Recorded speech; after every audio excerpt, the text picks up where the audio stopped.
perhatikan aja, udah ada persiapan gate 2 loh ya. Satu, saya tidak melaporkan orang, saya melaporkan peristiwa. Gate yang kedua, dalam BAP Kompol Sarif yang melihat untuk yang pertama kali, kan gitu kan. Nah, kita bisa menduga bahwa itulah exit strategi yang dilakukan. Apakah ijazah Pak Jokowi mau ditunjukkan? Nah, gitu ya? Enggak gitu ya? Bukan dong. Kan pasti akan segala ya, kalau kita baca di dakwaan kan beliau harus menyampaikan mengapa merasa dicemarkan nama baiknya oleh Dr. Tifa, mengapa merasa difitnah oleh Dr. Tifa, kan gitu. Apa yang terjadi, implikasinya bagaimana. Itu juga di dalam pernyataan dari kejaksaan waktu mengembalikan lagi ke Polda di bulan Januari, berkasnya P19 balik lagi tuh. Itu yang menjadi pertanyaan dari jaksa adalah kerugian apa yang ditimbulkan oleh pelapor. Itu yang jelas. Dan nggak ada juga di BAP. Ruginya apa? Itu tidak ada juga di BAP. Nggak ada. Kan harus ada implikasinya. Ini KUHP baru, ini kan sangat humanis ya. Jadi misalnya dari semua dakwaan itu yang nanti akan dihukumkan itu yang paling ringan gitu-gitu. Terus kemudian restoratif justice, adanya perdamaian gitu-gitu di KUHP baru itu kan kita sama-sama belajar kan, exercise sama-sama. Termasuk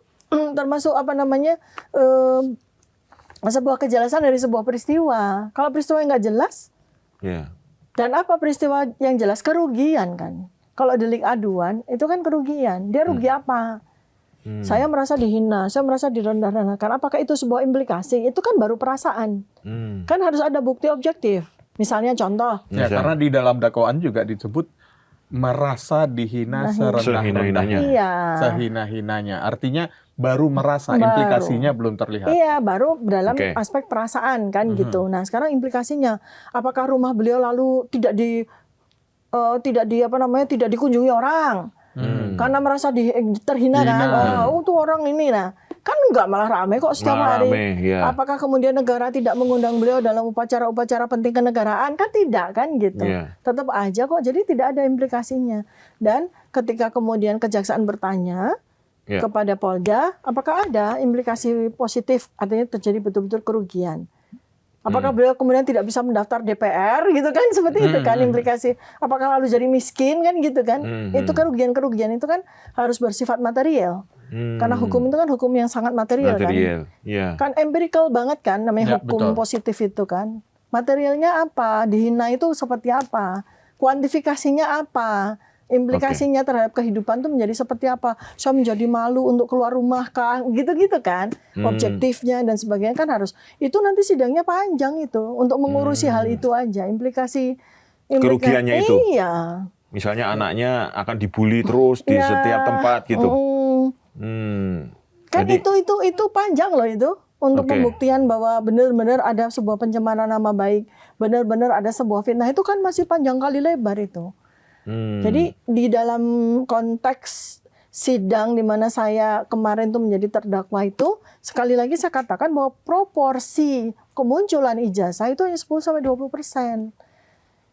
Nah, 10 artinya dari awal pun dokter sudah yakin bahwa ijazah itu tidak akan muncul di dalam persidangan. Saya tidak peduli ijazah itu akan muncul apa tidak, karena saya lebih peduli dengan 709 dokumen.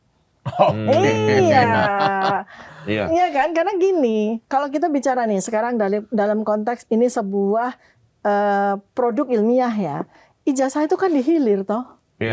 Ini sebelum ke ijazah ini kan kuliahnya bagaimana, transkrip nilainya bagaimana, dia kuliah bener apa enggak, kenal sama teman-teman apa enggak, kenal betul sama dosennya apa enggak, tugas-tugasnya seperti apa. Saya mau minta itu ada di 709 dokumen yang dikumpulkan oleh Polda. Nah, jadi kalau misalnya ibarat dan 709 dokumen itu masuk ke dalam daftar barang bukti dan ada di BAP itu. Iya, ada di BAP semuanya. Jadi kita kan udah rancang. Ini kalau seperti ini kita bisa bersidang bertahun-tahun. Ya, karena 709 tadi. Iya, bukan karena soalnya. Di kursi yang sama, kami pernah mewawancarai Bang Al-Katiri. Bang Al-Katiri pun juga siap untuk sidang bertahun-tahun untuk menyelesaikan satu masalah ini. Kalau memang iya ya, izinkan kami oleh KUHP, kami diizinkan untuk 130 saksi akan, ibarat kata Mbak Abdullah Al-Katiri suka ngomong kami blender habis-habisan. Karena kan beliau kan memang ahli blender kan. Orang dalam beberapa sidang yang lalu itu saksi sampai dikejar-kejar kok belum selesai. Dan itu Satu boleh. saksi bisa sampai malam. Sampai malam dan bisa sampai besok-besok. Ya, oke. Ada 3 hari sampai 5 hari. Bayangkan ya 130 kita kalikan 3 hari aja kan bisa 3,5 5 tahun kan gitu. Dan kita akan ke situ, bukan ke soal ijazah. Ijazahnya gampang kita. Gampang lah, pokoknya kalau ijazah itu kita mau bukti ini palsu atau asli itu gampang. Nggak usah pakai lab 4 dengan kasat mata. Diuntungkan dengan 450 hari di mana kita betul-betul melakukan pengkajian dan penelitiannya. Nah, dari mengejar 709 dokumen itu, apakah ini tadi dokter sempat singgung nih, dokter Tifa sempat singgung menjadi akan menjadi barang bukti yang akan dihadirkan di persidangan? Oh iya, kan ini adalah buku alumni otentik ya, yang asli nih. Asli, asli. Bukan identik ya? Bukan, asli ya. Jadi sempat waktu itu malah justru termul di awal-awal justru yang mereka, oh ini kan buktinya di halaman 280 ada namanya Joko Widodo gitu kan. Nah, orang awam dengan peneliti melihatnya kan beda matanya kan gitu kan. Gitu. Jadi kita nggak terkesan dengan ada namanya Joko Widodo begitu. Yang bawah. Iya, yang terkesan buat kita kan kumis sama kacamata kan gitu kan, sama bentuk rahang yang berbeda dengan jarak matanya kan itu. Jadi itu protokol itulah yang kita lihat, bukan dari sisi siapa nama dan sebagainya gitu. Bahkan polemik yang berkembang ya termasuk bagian dari saya belum bilang tesis ya, masih bilang hipotesis. Kalau begini ya, apalagi di sini ditulis bahwa asal SLTA dari Joko Widodo yang ini adalah SMA 6 Yogyakarta, berarti ada 2 Joko Widodo dong. Nah, kan jadi kita mesti retrospektif lagi nih investigationnya kan. Mulai di SMA 6 Yogyakarta, kita mau cari di suku dinas pendidikan dasar dan menengah di Jogja, sampai kemudian kita juga akan tracing pada saat 1980 itu, UGM tuh menerima berapa Joko Widodo sih kan gitu. Sebab ada dua Joko Widodo nih, yang satu Joko Widodo yang mengaku lulusan SMPP 40 Surakarta, AK SMA 6 Surakarta, dan ini ternyata ada SMA 6 evidence SMA 6 Yogyakarta. Nah, yang mana ini yang jadi presiden kan gitu ya?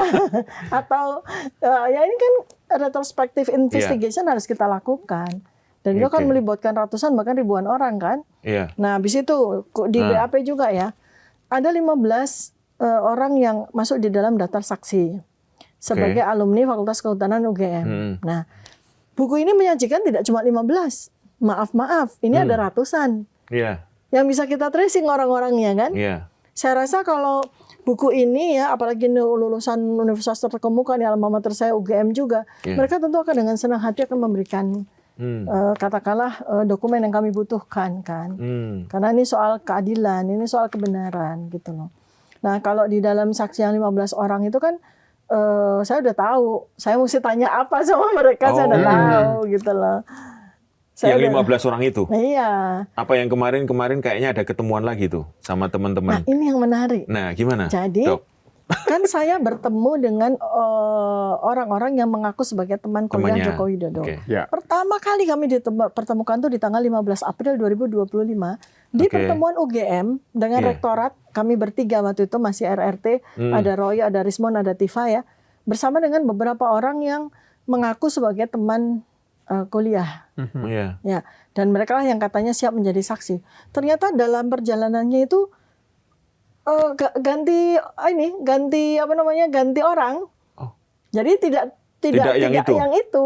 Enggak. Terakhir kemarin juga waktu ada 15 orang.